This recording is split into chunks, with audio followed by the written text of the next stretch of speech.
Imagine a Christmas night shattered by unimaginable violence. A family brutally murdered in their own home. For over 2 decades, the killer has walked free. This isn't a fictional thriller. This is the true story of the Setagaya Family Murders. A cold case that continues to grip Japan. This is a story of loss, mystery, and a relentless search for justice.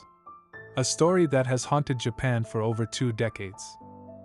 The victims were Mikio Miyazawa, a 44-year-old office worker described as kind and approachable. His wife, Yasuko, 41, a tutor known for her gentle nature. Their bright 8-year-old daughter, Niina, who loved playing games, football, and ballet. And their 6-year-old son, Ray, who had developmental challenges and was receiving professional help. The family had lived in their Setagaya home since 1991, in a neighborhood that was becoming increasingly isolated as surrounding properties were sold off for park expansion. On the morning of December 31st, Yasuko's mother, Haruko, went to check on the family when she couldn't reach her daughter by phone. What she found was a scene of unimaginable horror. Mikio was discovered stabbed beneath the stairs. Yasuko and Niina were found stabbed upstairs.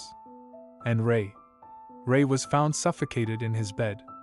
Haruko immediately called the police, launching one of the largest investigations in Japanese history. The crime scene was unusual. The killer didn't just murder a family, they stayed. They consumed 4 bottles of barley tea, 8 melon and 4 ice creams.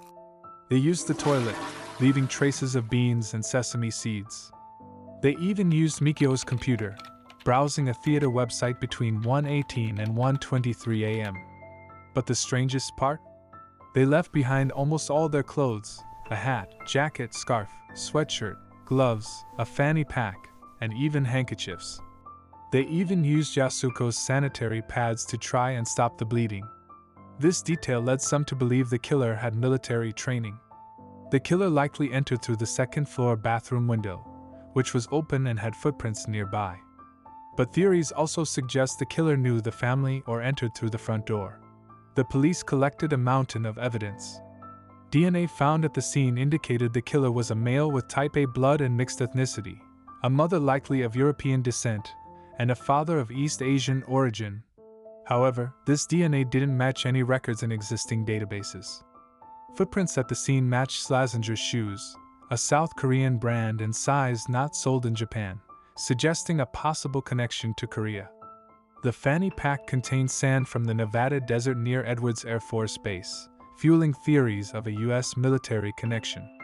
The suspect profile emerged: approximately 170 centimeters tall, slender build, right-handed, and estimated to be between 15 and 24 years old at the time of the murders.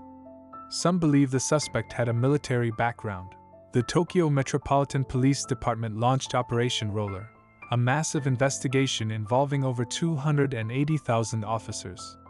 They collected over 12,545 pieces of evidence, all of which are still being held.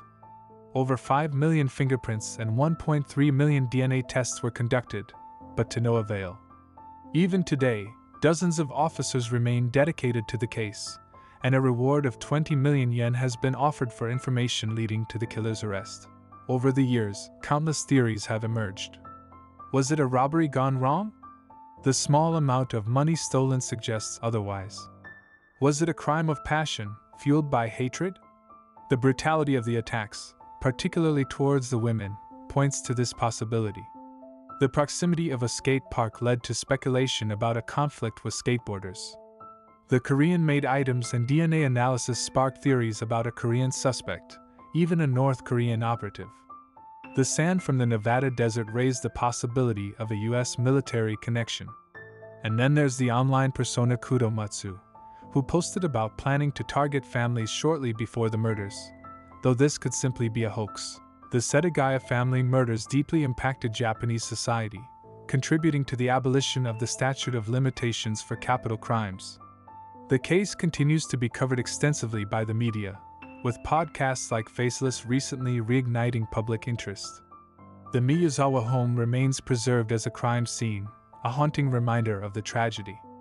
In May 2024, the Setagaya Ward Council approved a proposal to promote the use of DNA evidence, offering a glimmer of hope for a future breakthrough.